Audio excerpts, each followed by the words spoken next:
Estamos em meio à campanha Fevereiro Roxo, que trata sobre a fibromialgia, uma condição que se caracteriza por uma dor muscular generalizada, que é crônica. A gente vai tratar esse assunto a partir de agora, agradecendo a disponibilidade da doutora Lúcia Sux Claudino, que é médica neurologista. Ela está conosco para quem acompanha no rádio e também na internet. Doutora Lúcia, uma boa tarde, tudo bem? Boa tarde, é um prazer estar aqui hoje.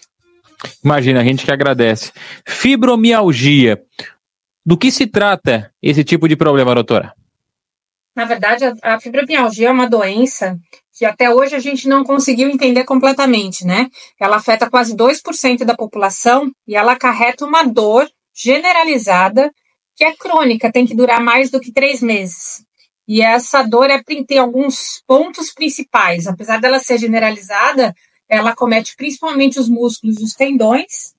E ela tem 4 pilares, ela tem vários sintomas associados, né? Além da dor que compromete o dia a dia da pessoa, geralmente tem uma alteração de humor, está associado a depressão e ansiedade. Essas pessoas têm uma sensação de um sono que não descansa. Além disso, elas têm, às vezes, alguma alteração cognitiva, com mais dificuldade de concentração, como se fosse a mulher no período da menopausa, assim, tem mais dificuldade de se manter atenta. E muitas vezes elas têm uma fadiga difícil de controlar. Então, esses pacientes, na verdade, eles precisam sempre ser investigados, porque existe um diagnóstico diferencial bem amplo de doenças reumatológicas que precisam ser investigadas e doenças neuromusculares. Então, o grande problema dessa doença é que, na verdade, não tem nenhum marcador no sangue, não tem nenhum exame alterado. Então, a gente precisa investigar tudo, descartar tudo, para poder tratar de forma mais adequada. Porque às vezes quando existe a dor, no caso em articulação, enfim, no músculo, a pessoa pensa logo que há uma inflamação, algo assim, mas na fibromialgia não tem inflamação nenhuma.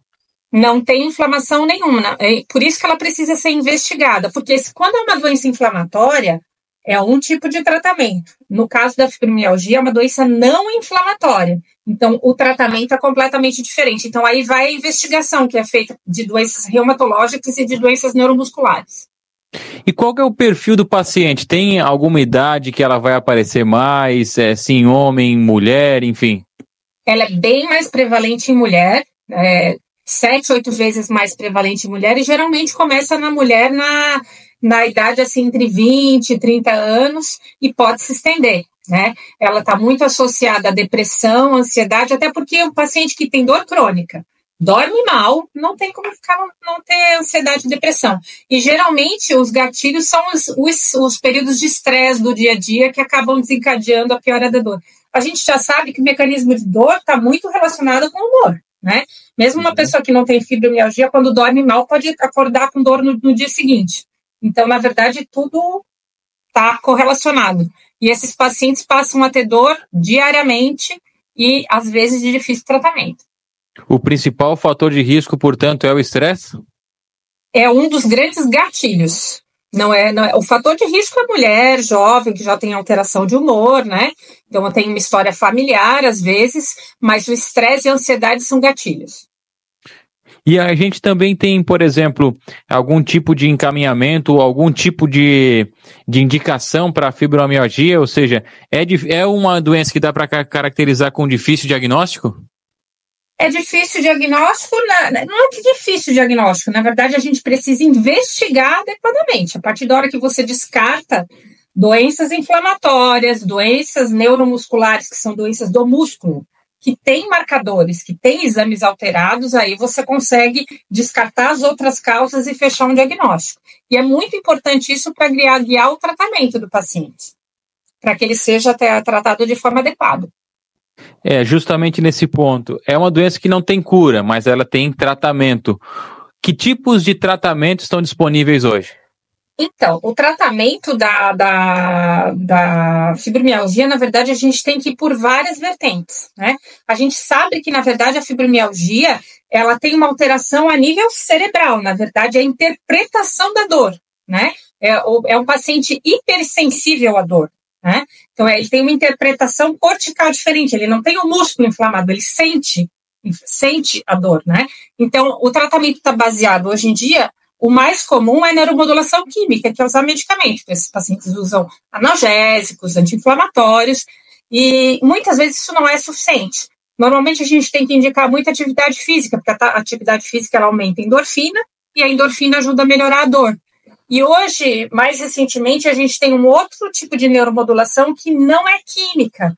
Na verdade, a gente faz uma neuromodulação que age de forma magnética no cérebro, ou às vezes elétrica. Então, na verdade, você induz campos magnéticos que agem na profundidade no cérebro, nas regiões que controlam a dor, e, na verdade, vão tentar ensinar o cérebro, ou tentar modificar conexões e modificar a plasticidade da interpretação da dor para reduzir o sintoma de dor crônica que esse paciente tem. Geralmente, quando a gente mexe nessa bioquímica do cérebro, a neuromodulação já é usada há muito tempo para tratar doença psiquiátrica, para tratar depressão e ansiedade. E hoje em dia a gente sabe que é extremamente efetiva para tratar dor. Ou seja, você trata a dor, a depressão, a ansiedade e melhora o sono, que são as coisas que são mais evidentes na fibromialgia. Na verdade, a gente está tentando melhorar a neuromodulação da dor, a interpretação cerebral da dor. Como que é a neuromodulação na prática, nessa parte magnética? Como que é feita? É uma sessão? É que tipo de instrumento é usado? Normalmente, o que a gente faz? Existe uma bobina, né, que é colocada no couro cabeludo, só que ela induz um campo magnético que é mais ou menos equivalente a uma ressonância magnética, que é aquele aparelho bem grande. E ela vai emitir pulsos que agem lá no cérebro. Então, não é uma sessão que vai lá um dia e vai resolver. Não é assim. O paciente vai precisar, pelo menos, fazer 10 sessões seguidas para que o cérebro comece a se reorganizar, porque a gente tem que mexer na neuroplasticidade. No caso da fibromialgia, como a gente precisa de atividade física e tem dor muscular, o ideal é que isso seja feito junto com fisioterapia. Tá? Então, você tem que fazer a sessão de estimulação junto com a fisioterapia, porque isso ajuda o cérebro a ensinar o cérebro essa parte de neuroplasticidade. Então, demora cerca de 10 sessões seguidas para o paciente começar realmente a ter os benefícios, e normalmente o que a gente vê é que a escala de dor dele baixa, assim, brutalmente. Muitas vezes, com o tratamento, se o cérebro vai reaprendendo, a gente consegue até começar a reduzir medicações. A medicação em si tem para o tratamento da fibromialgia, mas também tem medicação para controlar a dor. Como é que é trabalhado tudo isso para não deixar esse paciente também sobrecarregado quando ele fala de analgésico, enfim? Na verdade, assim, depende de cada paciente, que esses tratamentos, eles são totalmente individualizados, né? Então, o paciente tem que ver o perfil do paciente, se ele tem mais sintoma de depressão, ansiedade, se ele tem mais dor, se ele tem mais fadiga ou mais rigidez muscular, porque eles têm vários sintomas. Alguns têm, por exemplo, síndrome de cólon irritável. Então, na verdade, a gente usa medicamentos, nenhum desses medicamentos que a gente usa na fibromialgia é curativo. Mas a gente sabe que se o paciente consegue ter um controle desses sintomas, ele tem uma vida plena, né? Então, assim, se o paciente tem mais sintoma depressivo, ansioso, acaba que vai usar mais antidepressivo. Se ele tem mais dor muscular e rigidez, ele vai usar mais relaxante muscular. Mas é tudo baseado em medicação. E a gente sabe que, na verdade, você pode usar várias vertentes, como eu falei. A gente pode usar atividade física, medicamentos analgésicos, relaxantes musculares. O paciente, às vezes, tem que fazer uma terapia com psicoterapia para aprender a lidar com estresse. E agora, essa terapia que é um pouco mais inovadora, que ajuda a gente a tentar, vamos dizer assim, fazer o nosso cérebro, ensinar ele a interpretar melhor esse mecanismo de dor, que é a neuromodulação. A neuromodulação, ela está disponível na rede privada, na rede pública, há algo? Não está disponível na rede pública ainda. Existe um esforço aí de várias entidades tentando fazer com que isso seja incorporado, e mesmo na rede privada ainda é uma coisa muito nova, né? Então, assim, está disponível, sim. O ideal na fibromialgia é que seja feito junto com a fisioterapia, mas é uma terapia mais nova, agora que as pessoas estão entendendo como isso funciona, e aí aumenta a disponibilidade de profissionais habilitados a fazer esse tipo de tratamento. A fibromialgia em si, ela se ramifica em alguns tipos, ou é caso a caso que é trabalhado paciente por paciente? Na verdade, como toda doença, ela é individualizada, né? Não existem tipos de fibromialgia, existem tipos de pacientes com fibromialgia, né? Cada paciente vai ter um sintoma que é mais exuberante e você vai ter que tratar de forma individualizada. Inclusive, os protocolos de estimulação magnética são individualizados. Não existe receita de bolo. Cada paciente, porque na verdade você tem que estimular áreas do córtex, e cada paciente a gente vai acabar estimulando aquelas áreas onde você percebe que o paciente tem mais necessidade, né? Então, você estimula e inibe áreas para tentar melhorar os sintomas. Então, você tem que fazer isso de forma individualizada, você analisa o paciente antes, exames clínicos, laboratoriais, o exame médico com escalas de dor, e aí você adequa o tratamento àquele paciente.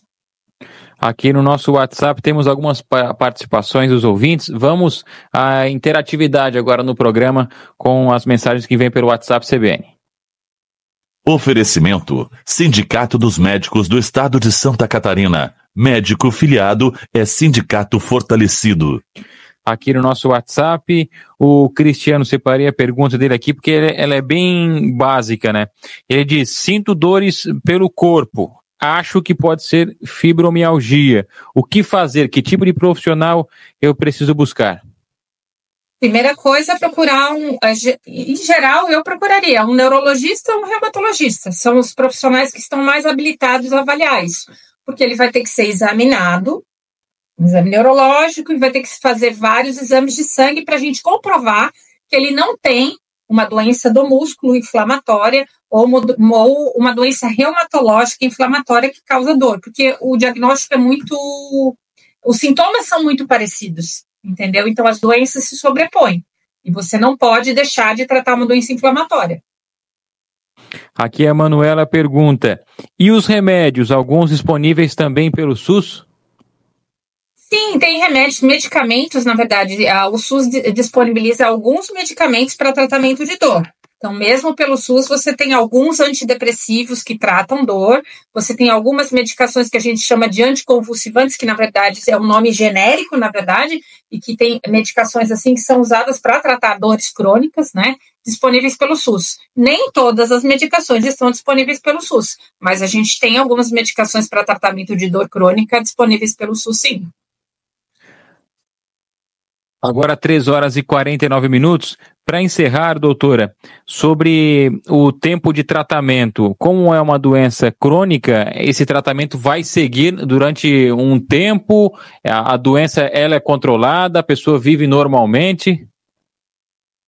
Na verdade, depende de cada pessoa, né? Se a gente consegue controlar os sintomas de dor e, na verdade, depende também de mudança de hábitos de vida. O paciente tem que começar a fazer atividade física, às vezes tem que mudar o processo de sono, tem que mudar o processo de como ele lida com o estresse. A gente consegue controlar os sintomas e, quando a gente consegue controlar os sintomas, a gente consegue reduzir medicamentos. No caso da neuromodulação, é a mesma coisa. A gente ensina o cérebro a funcionar melhor. E depois que você já faz essas sessões e o paciente está bem, a gente começa a fazer um desmame dessas sessões e o paciente fica bem, né? Porque ele não tem uma doença degenerativa. E à medida que ele nota que, assim, olha, já está voltando, não tô tão bem, ele volta lá, faz mais uma sessão para meio que dar uma lembrada no cérebro como ele deve funcionar. É mais ou menos assim que a gente lida com esse tipo de doença. Neurologista Lúcia Sux Claudino, muito obrigado pela atenção conosco, um bom trabalho por aí. Muito obrigada.